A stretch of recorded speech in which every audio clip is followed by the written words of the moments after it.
ざいます。建築起業家の斉藤俊一です。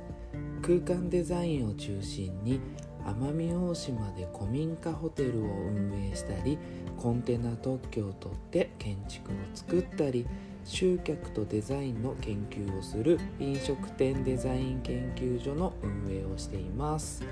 この放送では最前線で働く建築家やインテリアデザイナーのリアルな設計現場での学びを共有していきます。実務に直結する情報を提供できるように心がけていきます。今日はですね、なぜ建築材料が日本になくなってしまってかつ高騰しているのかという今の建築業界にいる実務をしている人たちが結構困っているテーマです。そもそも今の日本でこの問題を知らない人や直面をしていない人って、実務の最前線とは言えないかもしれませんね。そのくらい重要な建築業界にとっての社会問題です。房総イズムでの設計チームからですね、先日給湯器がないとか、住宅用の人感センサーの照明がないとか、トイレが 1.4 倍に値上がるのとか、木材価格の高騰が止まらないよなどなど、あらゆる建築材料やいろんなものがですねなくなっちゃったり高騰している情報が去年から絶えないんですよね。販売する建築費用もどんどん引き上げていかないといけない状況になっているだけじゃなくて、そもそも建築できるのみたいな状況にまでなりそうな勢いなんです。なんでこんなこと起きたんだろうかねっていうのって結構思っちゃいますよね。なのでちょっとこの辺を考えておいて次の未来への準備をしようかなって、個人的には思っています。おそらくなんですけど僕個人的な意見もかなり多く入っているので、見解も入っているのでそうなんだなぐらいで聞いてもらえるとちょっと助かります。で、なんで、建築材料がなくなり値上がっているんでしょうね。建築建材だけじゃなくて、実はこれって食品とか調味料とかガソリンなどいろんなものって今値上げしていますよね。ニュースを見ていると原油高騰したからとか円安だからとか戦争が起きているからって書いてあるんですけれども、こと建築に関して言えば安い人件費を活用するためにですね、自国要は日本での生産をやめてほとんど海外に生産拠点を移した結果なんじゃないかなって思うんです。だってですよ、日本で作っていればここまで影響は出なかったと思うんです。コンテナが中国での生産ができなくなっちゃったりとかっていうニュースありましたよね。物流がとどまって、アメリカにコンテナが人手不足でその出し入れ積み下ろしとかができなくなってストップしているとか、こういったものの影響がそもそも外部流入という外部的な影響、海外の影響ですよね。遠い海外から物を運べばそれだけ原油はだってたくさん使うだろうしね。要するに輸入に頼っている物流が今の原因なんじゃないかなと思っています。となると解決策は何だろうなって考えると、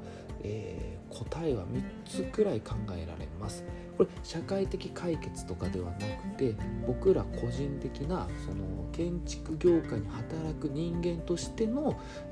え方ってことですかね。で、まず1つ目が日本で建築材料を作って日本に建築するっていうことですよね。で2つ目が建築材料を作っている国に行ってその国で建築するかですよね。で3つ目が物流自体を変えてしまうかってことなんですよね。このあたりが次の一手になるかなと思っています。手っ取り早いし。でまず1個ずつ見ていきたいんですけれども、1つ目の日本で建築材料を作って日本に建築するっていうのは日本の高度成長期に戻るイメージですよね。もともと日本で結構自国で作ってましたからね。でも違うのは今現状違うのはですね、アジア圏に経済が追いつかれている状況で日本の良さを発揮できるものづくりをしないといけないという点です。極端にアジア圏の中で日本が特殊してものづくりが優れているってことは今の日本ではちょっと考えづらいんですよね。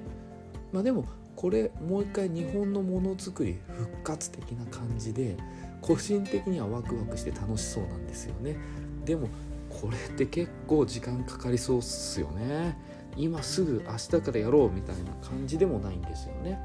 で2つ目が建築材料を作っている国に行ってその国で建築するっていうのは今ものづくりの中心はやっぱり中国だったりベトナムだったりといったアジア圏なんですよね。日本もアジアなんで立地感としては結構いいところに位置づけているんですけど、アジアの端っこなんですけど、